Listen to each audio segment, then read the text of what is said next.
The Word of God is alive and powerful, sharper than any two-edged sword, piercing even to the dividing asunder of the soul and spirit and of the joints and the marrow, and is a critic of the thoughts and intents of the heart. All Scripture is God-breathed and is profitable for doctrine, for reproof, for correction, for instruction in righteousness, that the man of God might be mature, thoroughly furnished unto all good works. Study to show thyself approved unto God, a workman that needeth not to be ashamed, rightly dividing the word of truth. Psalm 30 verse 5. For his anger is but for a moment, his favor is for life. Weeping may endure for a night, but joy comes in the morning. Luke 18:1. Then he spoke a parable to them, that men always ought to pray and not lose heart. 1 Peter 5:6-7. Therefore humble yourselves under the mighty hand of God, that he may exalt you in due time, casting all your care upon him, for he cares for you. Isaiah 41:10. Fear not, for I am with you. Be not dismayed, for I am your God. I will strengthen you. Yes, I will help you. I will uphold you with my righteous right hand. Philippians 4:8. Finally, brethren, whatever things are true, whatever things are noble, whatever things are just, whatever things are pure, whatever things are lovely, whatever things are of good report, if there is any virtue, and if there is anything praiseworthy, meditate on these things. Psalm chapter 40 verse 1. I waited patiently for the Lord, and he inclined to me and heard my cry. Before we start our Bible study, niting adlaw sa mas naandan, gikinahanglan ang atong sugid sa atong mga salang nabuhat ng adlaw kung gikinahanglan man, if necessary, aron kita maandam sa padayon sa pagtuon sa pulong sa Dios. Gikinahanglan ang atong pagsugid, if it is necessary, the principle of 1 John 1:9, nga nakanayon, if we confess our sins, God is faithful and just to forgive us our sins and to cleanse us from all unrighteousness. Now, for you unbeliever, the issue you face is not confession of your sins, it is using your volition. Believe on the Lord Jesus Christ, and thou shalt be saved. Busa sa hilo, magampo ta.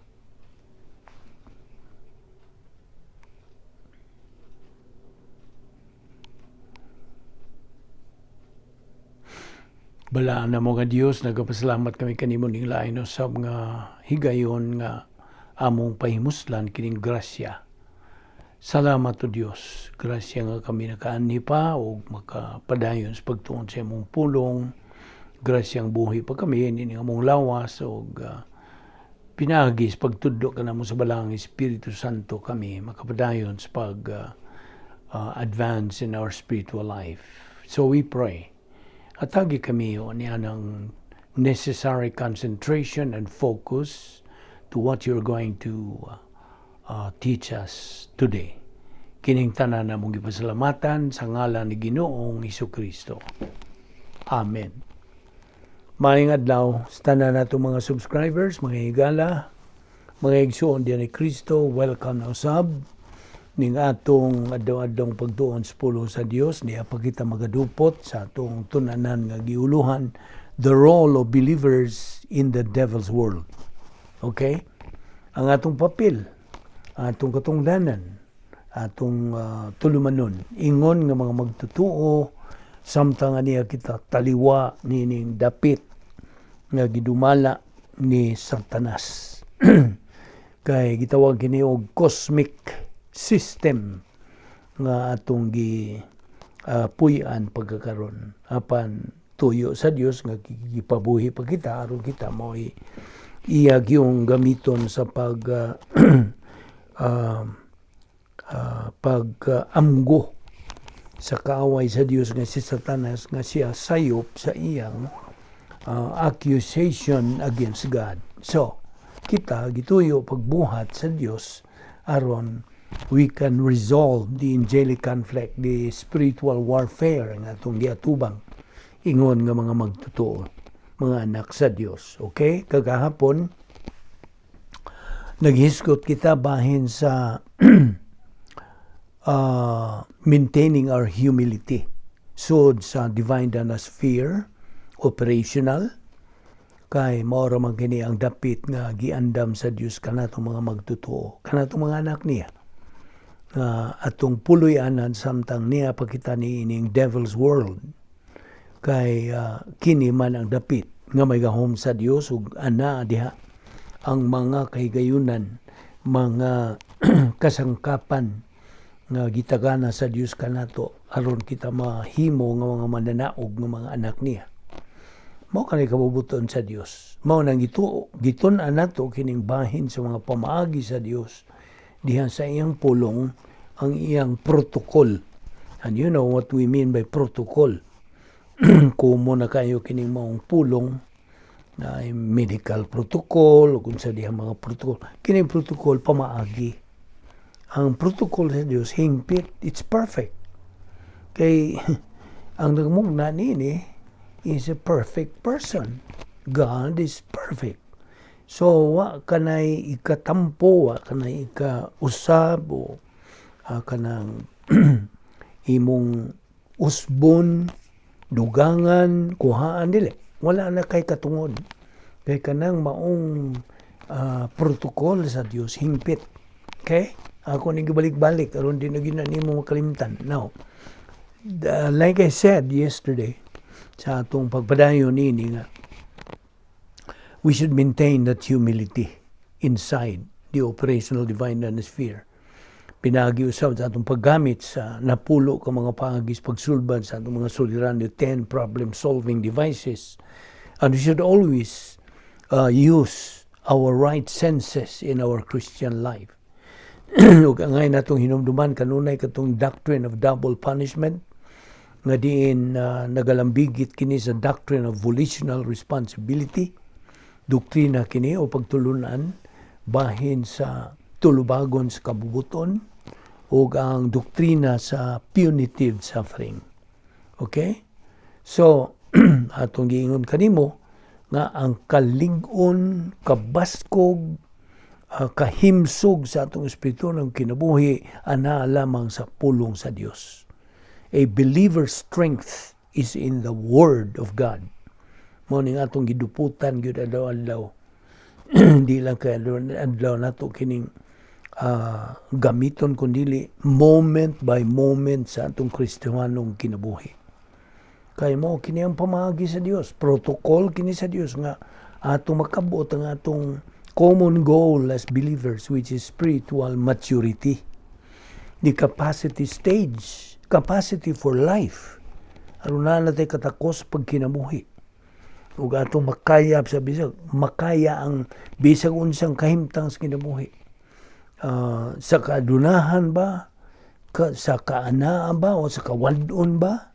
You see? In prosperity or in adversity, we are able to handle life with flying colors. At dugang ka with flying colors. Kaya mo makanay kabubuton sa Dios. Nga mahimo kita mga mananaog.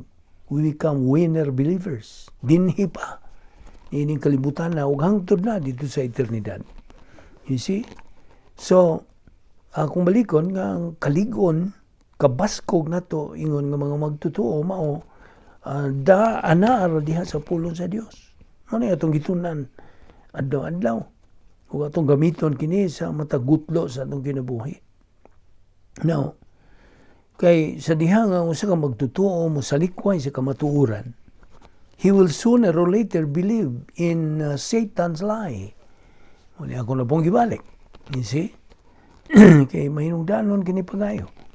Kay na naghuwat gud ng mga mga mini, mga bakak ni Satanas Naghuwat lang na. Sa diha nga ikaw magnegatibo sa imong pagtagad nga to sa Dios ug siyang pulong, then mao na.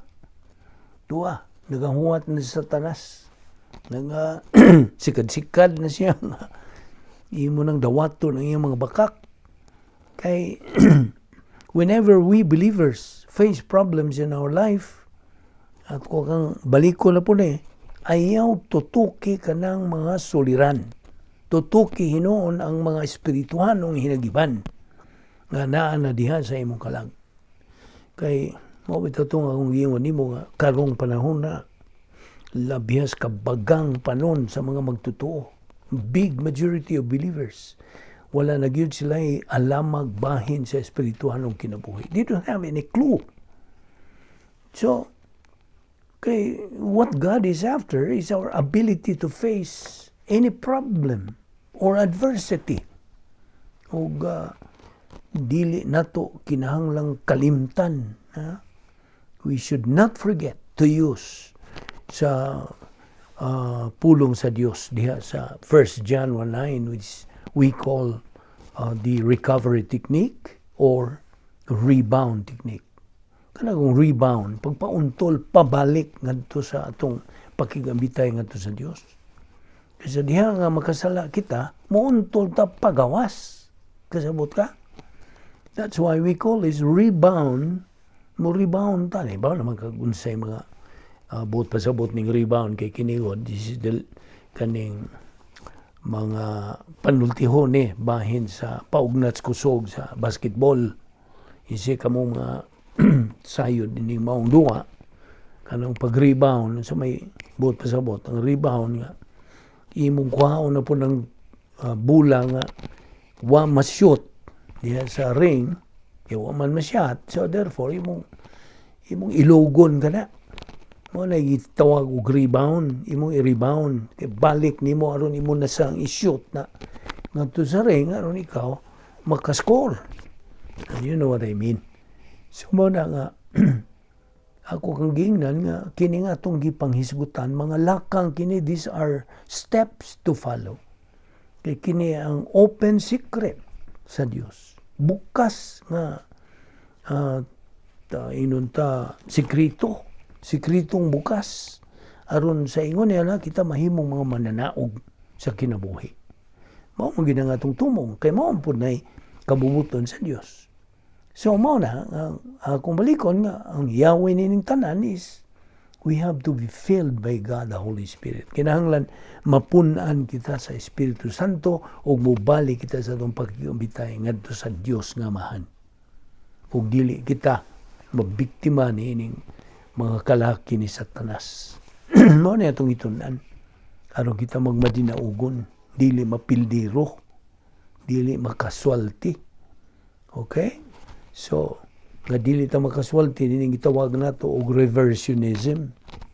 Kay kung nagkadayon ka na in your perpetual carnality, then na kay kalagmitan nga mabiktima ka ni Satanas. So, noto akong gingon nimo nga demon influence o demon possession. Ang demon possession alang lamang sa mga dili magtutuo, for unbelievers only. Kay wa man dihang Espiritu Santo di silang lawas, therefore bukas they are open, they are exposed to be possessed by the demon. Apan alang kanato mga magtutuo, we are concerned about the demon influence, ang influensya pagdani sa demonyo. Alang lamang nato kini mga magtutuo. Kay di naman tama kanang mapuy-an, kay wala may luna ang demonyo ning atong lawas, kay naa naman diha nagapuyo ang Espiritu Santo. Know you not that your body is the temple of the Holy Spirit? So wala luna ang demonyo pagpuyo diha nimo. Wala. No kanang chance for the demon to possess your body. Kay ana na ang Espiritu Santo nagapossess na diha sa imong lawas. So, ang demon possession is for unbelievers. Ang demon influence is for believers only. Mo to ang ingon nimo na the greater possibility of being demon influenced is when a believer persists to be carnal and reversionistic sa iyang Kristiyanong pagkinabuhi. Now, alang kanimo, nga dili magtotoo lagi, kung sa may angay nimong buhaton, nga dili yung ka mapuyan sa demonyo. Ang imog yung buhaton, unas tanan, ayaw kalimot nini. First of all, nga imong tuuhan sa Ginoo Kristo nga imong manluluwas. Sa diha nga imong tuuhan siya, diha, mahimo ka ng magtotoo. You become a believer, kanang anak sa Dios. O kadaghan niya itong mga benepisyo nga imong madawat. Kung ikaw suluban na sa pagkamatarong sa Diyos, ug ikaw isipan na sa eternal life, hangtod-hangtod na. O, mo na, for you, believer, balik tayo itong unbeliever. Sa diha nga ikaw mo tuo na ang Kristo nga imong manluluwas, diha, puyan ka sa Espiritu Santo, di na matangtang, di na mawa. Okay? Once a believer, always a believer. Now, nairabay mga pundok sa mga Kristuhano nga dili makadawat ni mga doktrina kay ngano bisan kuno di magkasaha luwas gihapon. Yes. Atong barugan kada kay kana na-appeal naman na. It's covered by the doctrine of eternal security. God is not an Indian giver. Ngayong bawion ka ng kaluwasan nga gihatag niya kung makasaha ka.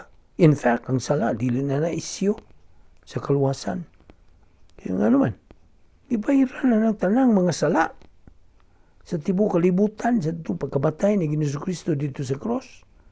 He purchased all our utang na to sa kasalanan. Iyang gibahiran. Hindi ka pa makaamgo niya na unsa gibuhat ni Kristo dito sa cross. Unya ang gihangyo ra gyud sa Dios kanimo may imong tuuhan. Mutuo ka lang. Siya ang gibuhat dito sa cross. Sa paglukat sa imong mga sala. Aron di ka moadto sa impierno o ikaw mahilangit. Di mo na. Anyat labihan pagkatig-a sa mga kasing-kasing sa bagang duot sa katawhan bahin ni ining kaluwasan. Kaya mo insistir mo sila sa pagbarog sa ilang relihiyon. Nga diin ang relihiyon kapaluyuhan man ng Satanas. Kaya lahi man ng relihiyon sa Kristyanismo. Mao na that's another study.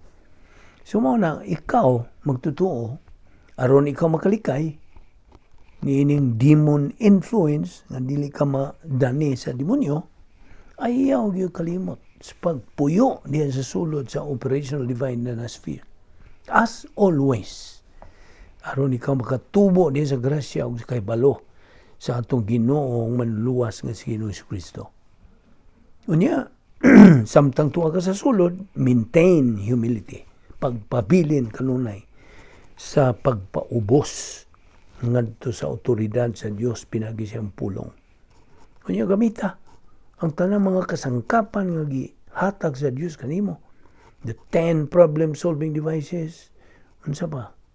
Ang 7 divine provisions, unsa pa? The faithless life, rebound technique, kadaghan. These are what we call rational, kanang doctrinal rational. So therefore, always use your right senses sa imong pagkakristohanon. So, mao na nga ato ning gisuble gibalik na po natong hisgot kay mayroong danon kini sa atong kinabuhing Kristohanon o may kalabutan kini sa atong papel, our role as believers dinhi ining kalibutan nga gidumalang Satanas. Excuse me. Let us clear our throat kay mao ni makababag sa atong pagtuon. So therefore, bantay kita ni ining reversionism. It's number 1 gining occupational hazard natong mga Kristohanon. So, kung balikon kitong mahitungod sa demon influence, the longer a believer resides dintos mga dapit nga may gahom ni Satanas na CD, cosmic dinospheres, the greater degree sa demon influence. You see? Mao na nga through perpetual carnality, ang mga sala that were the same are not the same. Because that believer, iyang gisakit ang Espiritu Santo, iyang gipalong ang Espiritu Santo. Samtang nagpadayon siya sa paglunang sa kasalanan. So mo ka lang mahitabo sa usa ka magtutuo nga negatibo. Negatibo. In his attitude. Ngadto sa Dios ug sa iyang pulong. Kay ang prinsipyo god magpabilin yun kini mo ang prinsipyo nga. Unsa gani ang imong pagtagad ngadto sa pulong sa Dios? Mao gini tinuod nimong pagtagad ngadto sa Dios. Nakasabot ka ba?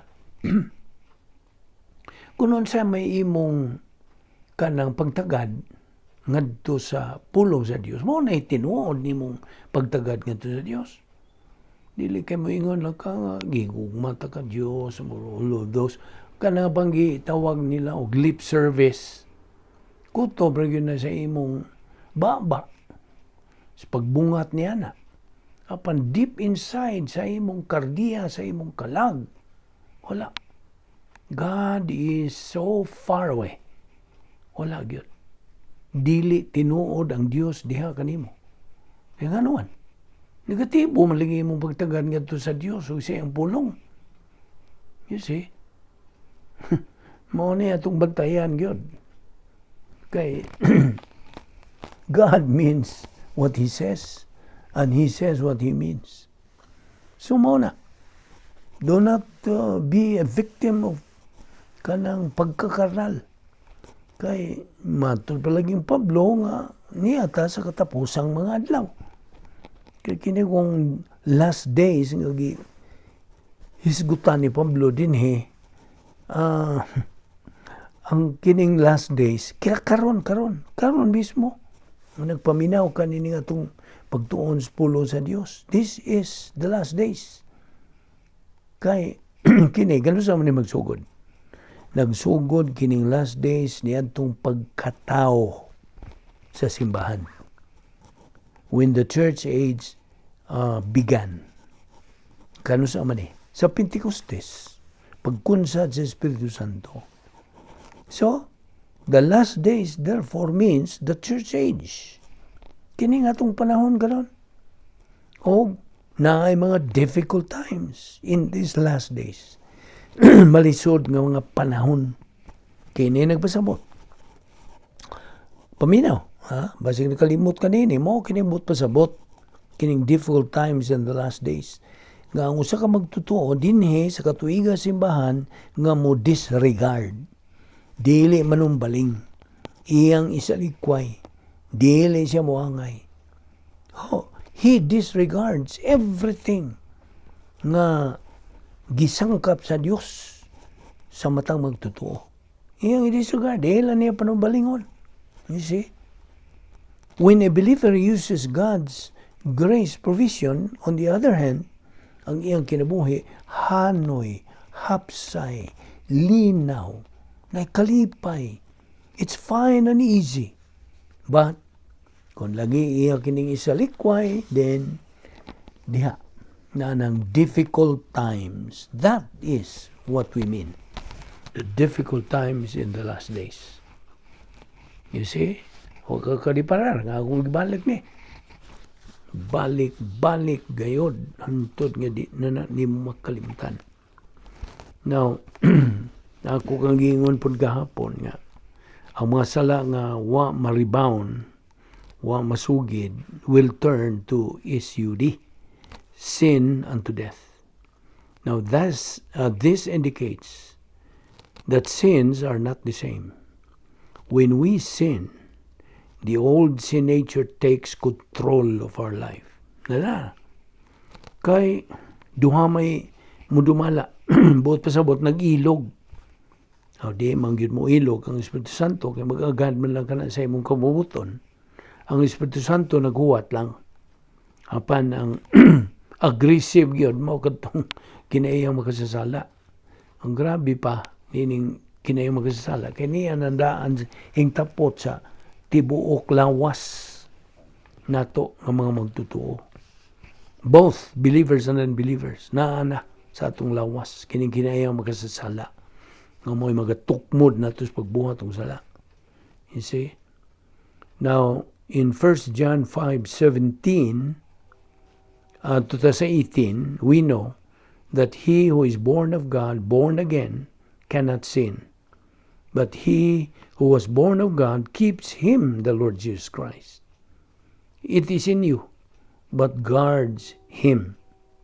Now, kita kong mga magtutuo are satisfied at the point of, not satisfied, sanctified. We are sanctified at the point of salvation. Ninumdum ka ba? Atong isgutan po ni kagahapon. Positional, experiential, ultimate. Okay? So, muna nga itong pangutanon ng itong tagsa-tagsa kakalag. What is, or we have to know, what is our position as a Christian right now? Ano sa may kahimtang? And we have to know that.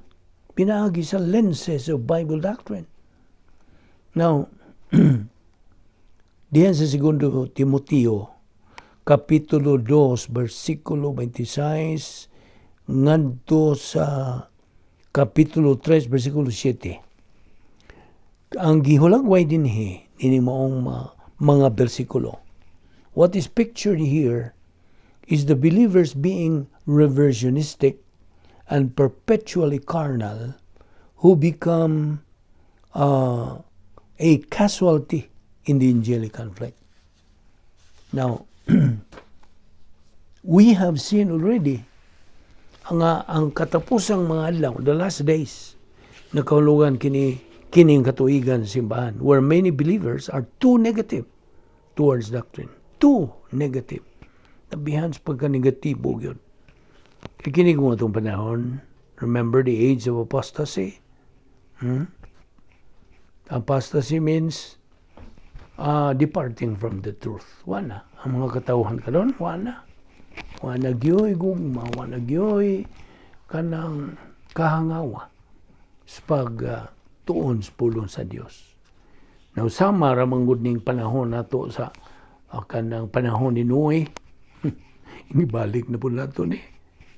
Panahon Noe, ang mga katauhan niya itong panahon na negatibo mo lang. Huwag pagtagad. Yun. Huwag pagpanumbaling. Gabalik-balik na po niya itong sulti din. Huwag pagpanumbaling, huwag kainit, huwag gugma. Wala. Negatibo lang. Kung yun mo na nasangyaw, tuo na. Oo, mo na. Atong panahon ni Noe, maupod na ang mga attitude, mga pagtagad sa mga katawan. Hila pag ganing gibiyay-biyay, ito si Noe nga. Tungod kay paimangnuan man siya sa Dios sa pagtukod lagi arka dito sa dili kay diha sa mama, kung dili dito pagyus bungtod, ibabaw sa bungtod, itukod katong maong arka. Ni samot ng mga tao, naon sana malis Noe, nabuang-buang naman dihalin ni. Sa mo na paglutaw na mo may tubig, tuwa si babaw, na mo na. Sama ra gyud gipagkasama ra gyud ang mga pagtagad sa mga katawhan karong panahon. You see? Biyay-biyayon ka pa kung ikaw mo sangyaw sa mga balita sa kaluwasan. Bugal-bugalan ka pa. Dauton ka pa. You see? Ayaw ka tinga. Kung ikaw mabiktima niya na ayaw. That is in the Word of God. Klaro kayo. So, mauna. Ang mga katawahan karon sama nitong panahon na ni Noe. Kay negatibo. Mauna. So, natubang ra bagid sila sa volitional responsibility o divine punishment. Kini alang sa mga magtutuo. Di man mo apply sa mga di magtutuo. Dili man disiplinahon ng mga di magtutuo kay di man anak sa Dios. Kapan tubag sila niya ng unsay ilang gihimong desisyon silang kinabuhi. Mao nay under the doctrine of volitional responsibility. Now, ang mga magtutuo, pahimanguan, tambagan, kanang manduan, pulong sa Dios. Pagpuyo kanunay diha sa dapit nga may gahom sa Dios, operational divine dynasphere. Believers can live the spiritual life only through the spiritual way sa pagtuman niya na. Kay dili man makatuman ang mga magtutuo sa espiritualong kinabuhi pinagi sa tinawhanon nga pamagi o pagtuman niini. Dili mahimo. Kay numdum ka ba niya itong prinsipyo? Believers can live and learn or learn and live. Naram ko na niyo mas pagpili. Ano sa may mong piliyon? Live and learn or learn and live. Ang buot pa sa buot, live and learn. Ala, kinabuhian na. Unya, katuni lang unya. Later on. Mula sa'yo nga papagi. Kaya sa Diyos, learn una, and then, sa pagka-learn na nimo niya na, pagkatunan nimo niya na, kinabuhian. Kasabot ka ba?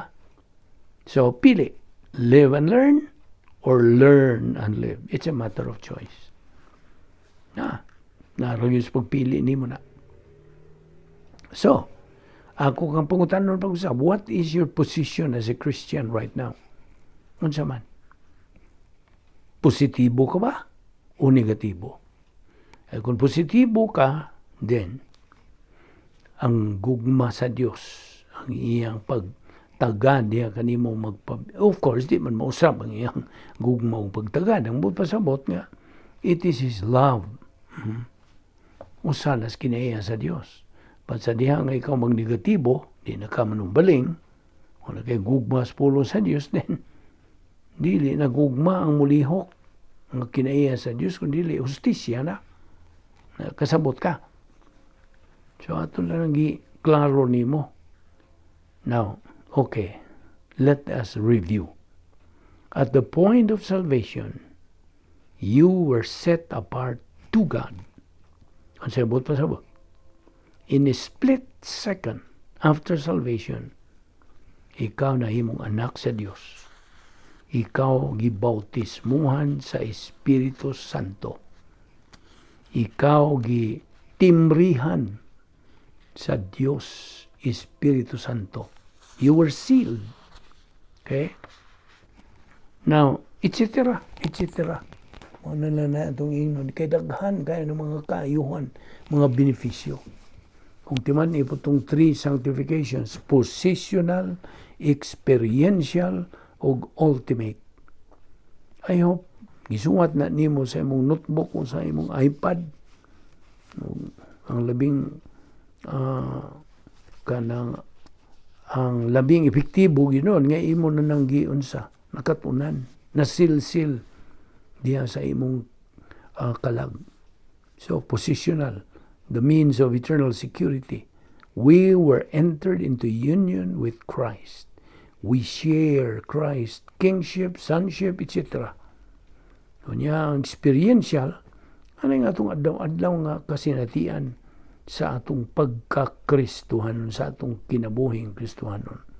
Ug ang ultimate, no more old sin nature, no more sin in heaven. Wala. You are already nagapahimulos ka na sa kalipay, kalinaw, tanan nga mga kaayuhan tuwa naghuwat na kanatong mga magtutuo. You see? Mo nang nangandam ta karon nga buhi pa tanin tong lawas. So we have 3 positions therefore when we were saved. In the positional sanctification, we were supposed to be sinless. Yeah. Wow, you guys, kaya nga naman. Because we were born again inside the operational divine dynasphere. Ang Espiritu Santo mitimbre ka na to permanently. They were all automatic. Seconds after that happens, mga pila ka gutlo human to nahitabo, we immediately face the experiential sanctification. So, unsa na may at stake after that? After salvation, volition is now at stake. Atong kabubuton. You see? Now, diya sa 1 John 5:16, naghisgot ka na og there are believers who commit sins. Of course, kita mga magtutuo, dili ta exempted. You see, tungod nining atong kinayang makasasala palagi. Now, tiwan ini, in the positional sanctification and ultimate sanctification, the believer do not sin. Sinless. Diha sa positional sanctification of ultimate, dito na sa eternidad. Only in the experiential sanctification that believers commit sins. Karon, ini nga itong pagka-believers in time. You see? Mao na hinungdan ngano nga ang grasya sa Dios nagasangkap kanato sa rebound. You see? 1 John 1:9, if we confess our sins, God is faithful and just to forgive us our sins and to cleanse us from all unrighteousness. So hinumdumi kanang rebound. Apan di ba ni? Rebound is not a license to sin, but it is a license to what? To serve. Sa pag-alagad, dili ang pagpakasala. Now, God always reminds believers to reside diha lagi sa sulod sa operational divine sphere nga mao kanay normal nga kinabuhi sa matag Kristohanon. Normal. So kung tuwa ka sa gawas, kinabuhi kag abnormal nga kinabuhi. Sabot? Remember, nga ang Kristohanong paagis pag kinabuhi, usa kini ka kinabuhi puno sa mga paghagit na ay kulbahinam, thrilling, exciting kind of life. Nga naman, tungod kay mao kini ang hingpit perfect way sa Dios sa pagkinabuhi, which is a supernatural and unique life. Di man nina. And apart from that kind of life, walay kalipay. There is unhappiness, there is misery, there is disorientation and confusion sa kinabuhi. Nagkagulihang lang yun.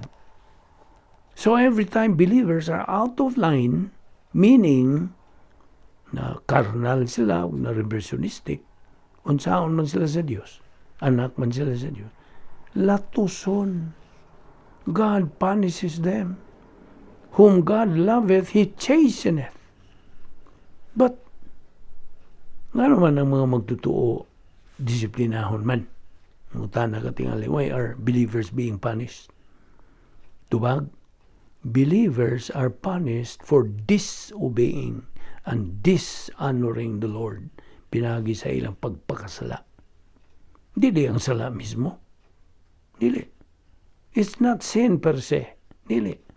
Gi kastigo ka, kanang panton ka, gi disiplina ka, tungod kay ikaw misupil, misupak. You dishonored and disobeyed God's law sa iyang mando. Now let us clarify this again. You are disciplined because you have sinned. You are not disciplined because of your sin. Ngano? Tungod kay ang tanan nimo mga personal nga mga sala were already what? Judged at the cross. Gihukman na itong tanan. Ngadto ka Ginoo Kristo. Siya ay nahiagom. You see, I hope you understand this line of thought, this point of doctrine. Samtang ina. So to be sure you understood this point of doctrine clearly, you as a believer, paminaw, do not mind the sound outside.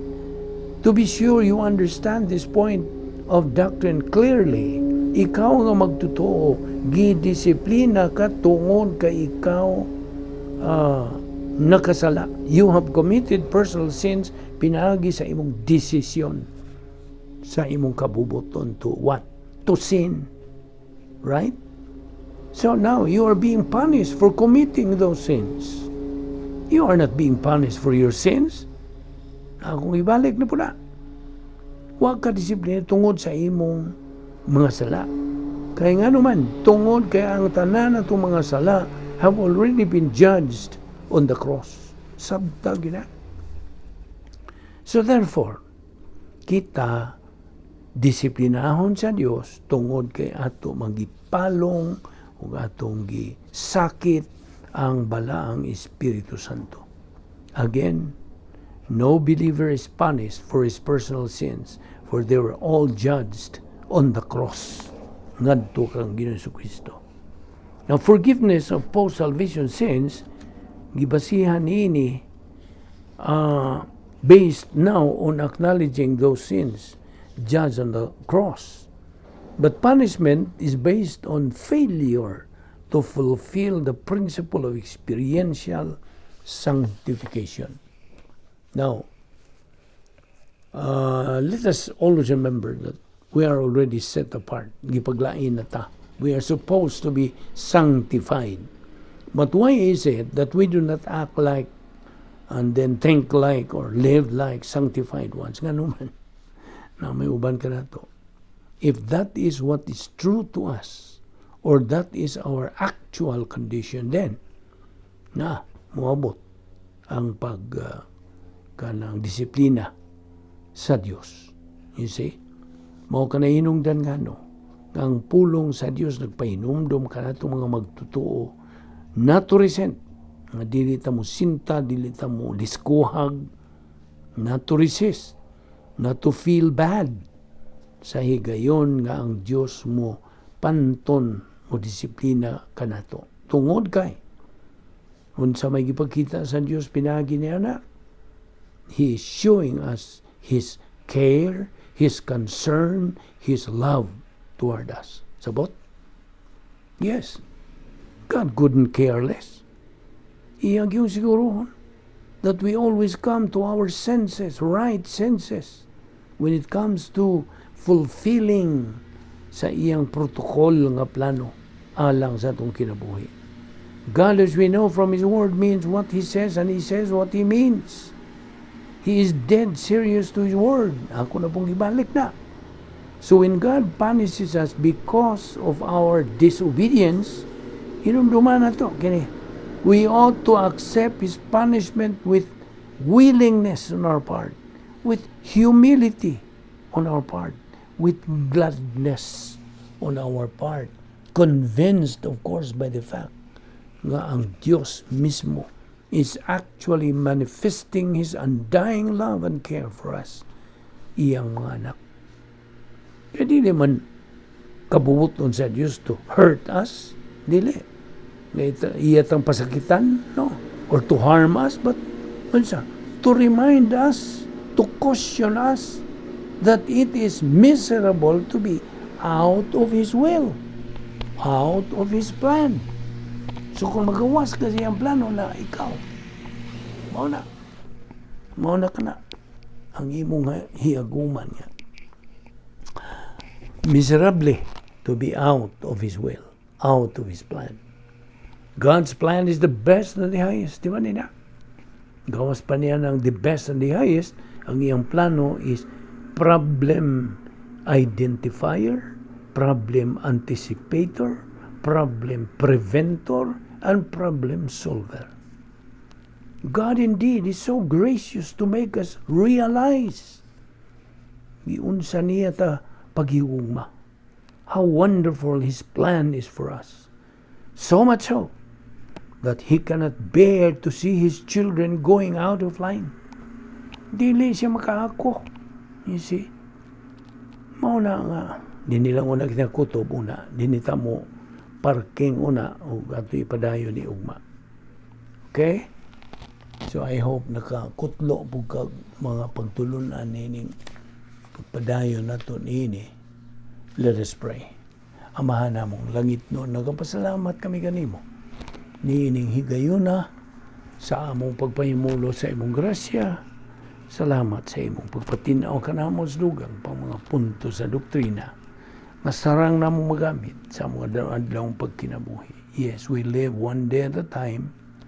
O kami nagaagad lamang sa imong grasya. Wala kami mahimo kung mahigawas kami sa imong plano. Wala gayoy kapuslanan kung kami we get out of line. Therefore, we pray, O Lord, give us and challenge us. Give us the concentration kanunay paggamit gayon nining imong mga pulong sa kamatuoran. O kami nagaampo nga imong panalanginan kining mga subscribers nga nagasunod ning among ministry. Naot nga sila nagatubo na gayon diha sa imong pulong aron mahimo kini silang pivot of this country and the world. Salamat o Dios sa imong pagkamatinumanon sa imong mga pulong, sa imong mga saad. Kining tanan among gipasalamatan sa ngalan ni Ginoong Hesukristo. Amen.